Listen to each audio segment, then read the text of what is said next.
بسم اللہ الرحمن الرحیم۔ باب نمبر 15، مشکل کشائی۔ اکثر و بیشتر لوگ یہ بات کہ کسی کی پریشانی کو کیسے دور کیا جائے نظر انداز کر دیتے ہیں۔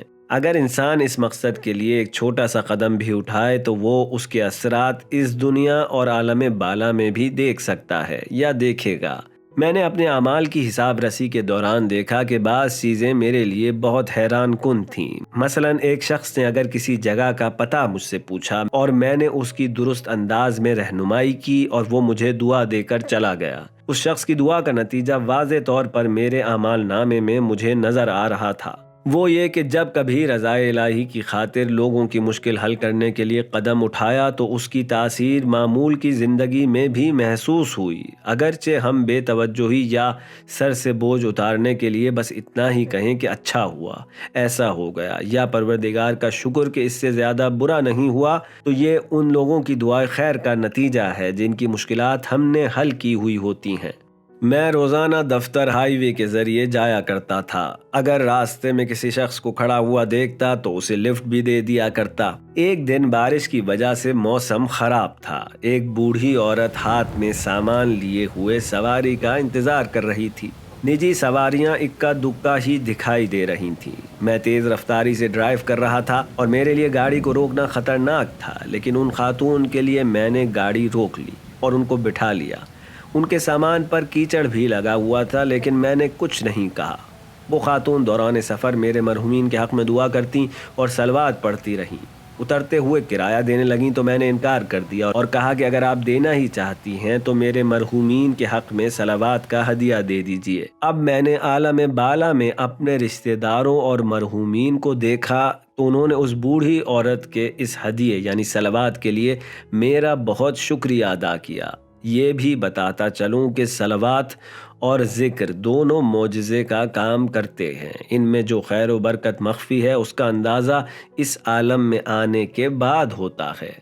نبی کریم کا ارشاد ہے، کسی مومن کی گرہ کشائی یا پریشانی کو دور کرنا 70 بار خانہ خدا کے حج سے بہتر ہے۔ اس عمل کے ثمرات و برکات عالم بالا میں بہت قریب سے محسوس ہوتے ہیں، جبکہ اس کے اثرات زندگی میں بھی کہیں زیادہ نظر آتے ہیں۔ یعنی اگر انسان خود کو دوسروں کی وجہ سے سختیوں میں ڈالے تو اسی دنیا میں اس کے زیادہ تر اثرات دیکھ لیتا ہے۔ مجھے یاد ہے کہ کالج کے ایام میں قرآن کی محفل، عزاداری و مجالس یا بسیج کا دفتر ہو، میں کئی دفعہ ان جگہوں پر رات سے صبح تک قیام کرنے کے بعد کالج جایا کرتا۔ کالج کے ایک جوان نے بسیج میں شمولیت اختیار کی۔ وہ بہت پرکشش اور سادہ مزاج تھا۔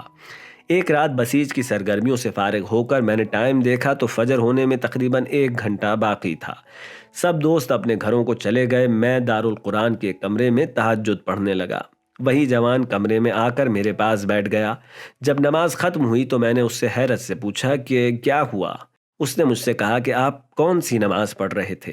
تو میں نے اسے نماز شب اور اس کی فضیلت کے بارے میں بتایا۔ نوجوان نے نماز شب سیکھنے کی خواہش کا اظہار کیا تو میں نے اسے پڑھنے کا طریقہ بتا دیا۔ اس نے بھی فوراً نماز شب ادا کر دی۔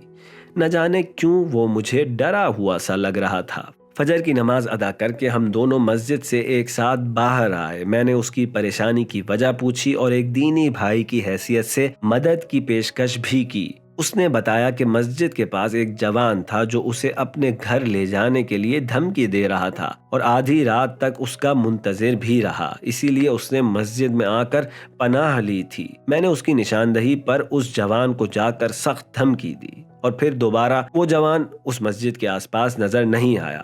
اس نوجوان سے میری دوستی ہو گئی اور اہل مسجد میں سے ہو گیا۔ اگرچہ اس کی ہدایت و رہنمائی میں مجھے بہت وقت لگا، لیکن خدا کا شکر ہے کہ اب اس کا شمار محلے کے مومنین میں سے ہوتا تھا۔ کچھ عرصے بعد میرے دوست پاسداران میں بھرتی ہونے لگے۔ وہاں منتخب ہونے میں 6 ماہ کا وقت لگتا ہے، لیکن میرا انتخاب صرف 1 ہفتے ہی میں ہو گیا۔ میرے دوست سمجھے کہ میں سفارش کے ذریعے بھرتی ہوا ہوں، لیکن عالم برزخ میں مجھے بتایا گیا کہ جو زحمت میں نے اس نوجوان کے لیے اٹھائی تھی اس کی وجہ سے میرے منتخب ہونے میں بہت ہی کم وقت لگا۔ اگرچہ یہ دنیاوی اجر تھا، لیکن اس کا اخروی اجر نامہ اعمال میں محفوظ ہے۔ یہاں تک کہ میری آسانی شادی ہو جانے اور پرسکون ازدواجی زندگی گزرنے کی وجہ بھی وہ تمام کار خیر تھے جو میں نے انجام دیے۔ میں نے سنا ہے کہ ادنا ترین کام جو محض خدا کی رضا کے لیے انجام دیا ہو وہ بارگاہ خدا میں اس قدر قیمتی ہو جاتا ہے کہ انسان اس کے انجام نہ دینے پر حسرت میں مبتلا ہو جائے۔ میری زوجہ اسکول ٹیچر تھیں۔ انہوں نے مجھے بتایا کہ اسکول میں ایک نوجوان بچی تھی جو بے حد کمزور تھی اور چند بار اسکول میں بے ہوش بھی ہو گئی تھی۔ میں نے اپنے طور پر تحقیق کی تو پتہ چلا کہ وہ ایک یتیم بچی تھی جس کا کوئی سرپرست نہیں تھا۔ میں نے بیگم کو ساتھ لیا اور ہم ان کے گھر گئے۔ ان کا گھر شہر کے کونے میں تھا اور ایک ہی کمرے پر مشتمل تھا۔ کمرے میں فریج اور چولہے کے علاوہ اور کوئی سہولت نہیں تھی۔ بچی کے والد کار ایکسیڈنٹ میں چل بسے تھے اور وہ اپنی ماں کے ساتھ رہا کرتی تھی۔ میں پانی پینے کے بہانے فریج کی طرف بڑھا تو دیکھا کہ اس میں کچھ نہیں تھا۔ میں افسردہ ہو گیا کیونکہ میرے مالی حالات اتنے مستحکم نہیں تھے کہ میں تنہا ان کی مدد کر سکتا۔ سوچنے لگا کہ خدایا اب کیا کیا جائے۔ میرے ذہن میں اپنی خالہ کا خیال آ گیا کہ ان سے رجوع کروں۔ وہ ایک شہید مومن کی بیوہ ہونے کے ساتھ ساتھ مخیر بھی تھیں۔ خالہ کو ان کے گھر لایا۔ انہوں نے قریب سے اس بچی کے حالات کو دیکھا۔ میں نے بھی حسب اطاعت ان کی مدد کی اور چند گرم کپڑے انہیں خرید کر دیے۔ خالہ رات میں کھانے پینے کے سامان کے ساتھ آئیں اور ان کا فریج بھر دیا۔ وہ اگلے چند ماہ تک ان دونوں کی مدد کرتی رہیں۔ عالم برزخ میں نامہ اعمال میں نے اس واقعے کو دیکھا تو مجھے اپنے خالو بھی دکھائی دیے۔ وہ اپنے دیگر دوستوں کے ساتھ بہشت برزخ میں رزق حاصل کر رہے تھے، عند ربہم یرزقون، اور اپنے پروردگار کے ہاں رزق پا رہے ہیں۔ آل عمران۔ وہ میرے دوست کی طرح تھے۔ مجھے دیکھ کر آگے بڑھے اور اپنی آغوش میں لینے کے بعد مجھے بوسہ دیا۔ اس کے ساتھ ہی انہوں نے میرا بے حد شکریہ ادا کیا۔